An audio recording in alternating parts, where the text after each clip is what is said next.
Push that rock with Simpson Math. This lesson covers comparison tests for determining convergence or divergence of series. Consider a pair of series, one whose argument is A sub n and the other one whose argument is B sub n, and both of them, when their terms are non-negative, that means the things we're adding up over here and the things we're adding up over here are all non-negative. And one of them, the terms are always less than or equal to the terms of the other one. So the terms of A sub n are always less than or equal to, for each one of the inputs, the corresponding output is always less than the corresponding output in the other one. And the one with the larger terms adds up to a number. It converges. The series converges on some number. So this infinite number of add-ins adds up. Well then, the series with the smaller add-ins also adds up. It also converges. That's called the comparison test. It's part one of the comparison test. We have another part. Same scenario, except now we have B sub n being smaller than A sub n, but we know that the series of B sub n diverges. So we add up all these infinite number of terms and they just add up to infinity. Well, if these all add up to infinity and they were smaller numbers that we were adding up than the corresponding numbers over here, then when we add up A sub n terms, of course, they diverge as well. That is part two conclusion of the comparison test. Let's do an example. Does the series that adds up the reciprocals of the integer factorials converge or diverge?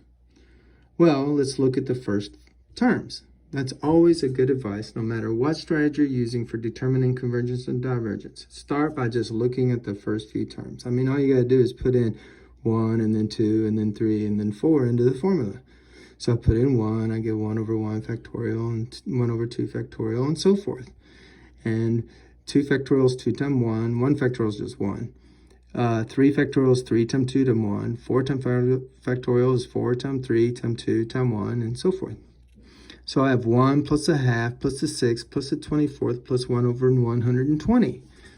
This is significantly smaller than the famously divergent terms of the harmonic, which is we would have 1 plus a half plus a third, because in the harmonic you're adding up reciprocals. This is way smaller than that, so maybe this diverges. Let's compare it to the series composed of this exponential or geometric sequence here, 1/2 to the n, which can be written 1 over 2 to the n. Again, I'll just plug in the first few terms. So I'll put in 1 for n here, get 2. I'll put in 2 and get 2 to the 2, or 2 times 2. I'll put in 3 and get 2 to the third, or 2 times 2 times 2.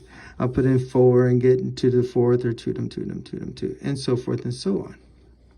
Well, notice 1 is actually bigger than a half. So we know this converges. If this is going to converge by comparison, we need the add-ins to be smaller than the add-ins of this. So we're not making much headway here. But let's think a little deeper. Let's not give up yet. 1 is bigger than a half is bigger than a fourth, a sixth is bigger than an eighth, but a 24th is smaller than a 16th, and a 120th is going to be smaller than 32. So this starts decreasing faster. All of the terms after 1/6 of this series are smaller than all of the terms after 1/8 of this series. Oh, we have a little mistake here. It says that it's smaller for 1 over 2 to the n for all n greater than or equal to 2, but we just got through saying it's for all n greater than or equal to this one, which is clearly the 1, 2, 3, 4th one. So that's a mess up. That should be 4. Sorry about that. Well, here's what we're going to do. We're going to do something called re-indexing. See this one? We're going to put in 1, 2, and 3 and get 1 plus a half plus a 6. And then we're going to say, hey, putting in 4, 5, 6, and so on for the infinity is this. So these three terms added to the series that starts at 4 is equal to the series starting at 1. That's called reindexing. We'll reindex for the other series as well. So we have a half plus a fourth plus an eighth. The first three powers of 1 over 2 to the n is 1/2 plus 1/4 plus 8. And then this is the rest of them right here. Now we know that all the terms of this series are smaller than all the terms of this series. We just established that on the previous page. Remember when I made that little correction? For all n greater than or equal to 4, the 1 over n factorial is smaller than 1 over 2 to the n. So the terms of this sequence here are smaller than the terms of this sequence here. And this sequence, this geometric sequence, whose the absolute value of this common ratio is less than 1, so it converges. We know that. It converges to the first term over 1 minus the common ratio. The first term is put in 4. You get 2 to the 4 in the denominator, so it's 1 over 16. And then 1 minus the common ratio. The common ratio is what is you multiply by each time, which is a half, which will get 1/16 over a half, which is 1/8. So this geometric series converges to 1/8. This series then, by comparison, must converge to something because its terms are smaller than this convergent series. Voila. Now, but what about our original one? Our original one started at 1. Well, since this guy that starts at 4 converges to some number, we don't know what that number is. We just know it converges somewhere. It converges to L, whatever L is. It's some number. And I suspect, smaller than what we get for the geometric 1/8, smaller than that. So this converges to some number, L.